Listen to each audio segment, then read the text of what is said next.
আসসালামু আলাইকুম। সাধারণ গণিতের এমসিকিউ সিরিজে তোমাদের সকলকে স্বাগতম। আজকে আমরা কুমিল্লা বোর্ড 2022 সালে এসেছে এমন একটি প্রশ্নের সমাধান করব।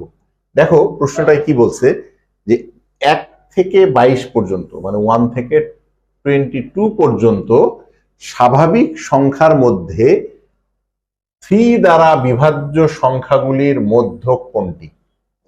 তার মানে 1 থেকে 12 পর্যন্ত যে স্বাভাবিক সংখ্যাগুলা আছে, তার মানে 1 থেকে 12 পর্যন্ত এর মধ্যে 3 দ্বারা বিভাজ্য, 3 দ্বারা বিভাজ্য।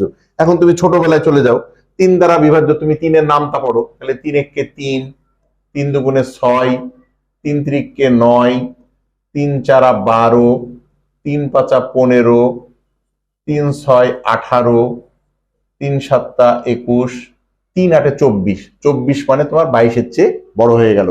তার মানে 1 থেকে 12 পর্যন্ত আর মধ্যে দুইটা শব্দ হতে পারে। তোমাকে যেহেতু পর্যন্ত বলেছে, তাহলে 1 এবং 12 সহ নিতে হবে। যদি তোমাকে 1 থেকে 12 এর মধ্যে বলতো, তাহলে 1 এবং 12 বাদ দিয়ে ওর মধ্যে নিতা। এই জিনিসটা যেন খেয়াল থাকে। তাহলে 1 থেকে 12 পর্যন্ত আমাদের 3 দ্বারা বিভাজ্য সংখ্যাগুলা হচ্ছে এইগুলা। কি কি পেলাম আমরা? দেখো তো, 3 দ্বারা বিভাজ্য সংখ্যা পাইলাম কত? 3, 6, 9, 12, 15, 18, 21। বলছে যে এর মধ্যক নির্ণয় করো। মধ্যক কাকে বলে?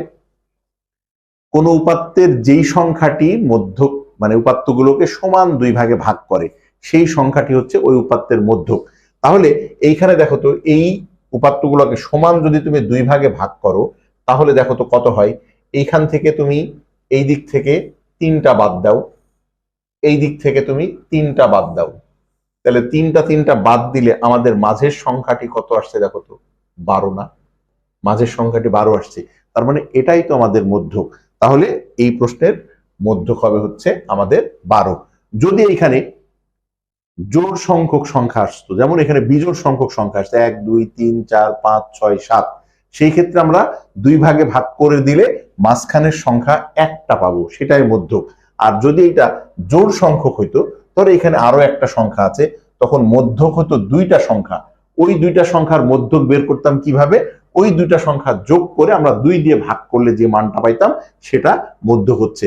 যেহেতু আমরা এখানে বিজোড় সংখ্যক সংখ্যা পেয়েছি, তাহলে 2 দিক থেকে 2 পাশের সংখ্যা বাদ দিয়ে মাঝখানের যে সংখ্যাটা হবে, তাহলে ওইটাই হচ্ছে আমাদের মধ্যক। আশা করি প্রশ্নটি সহজেই বুঝতে পেরেছো। তোমাদের সকলের জন্য শুভকামনা রইল। আল্লাহ হাফেজ।